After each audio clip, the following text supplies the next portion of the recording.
আচ্ছা, আমরা অনেকক্ষণ ধরে চুপচাপ দাঁড়িয়ে আছি, কেউ কোনো কথা বলছি না। আপনি কি একটু প্লিজ আমাকে বলবেন যে আমরা কেন এখানে দাঁড়িয়ে আছি, বা আপনি আমাকে কেন ডেকেছেন?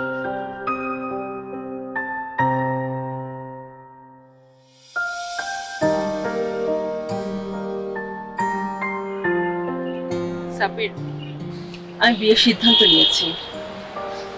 এই কথাটা বলার জন্যই তোমাকে ডেকেছি। তুমি তোমার মার সাথে কথা বলো, আগামী সপ্তাহে বিয়ে। কিন্তু বিয়েটা আমার মা সুস্থ হওয়ার পর হলে ভালো হতো না?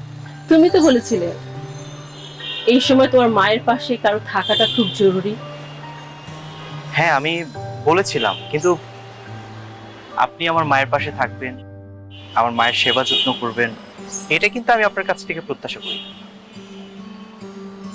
আমি তো বলিনি বিয়েটা আমি করছি। তাহলে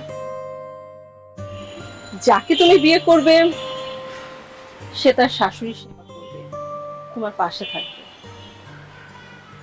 মানে আপনি কি বলছেন বা কি বোঝাতে চাচ্ছেন, আমি কিন্তু আপনার কথা কিছু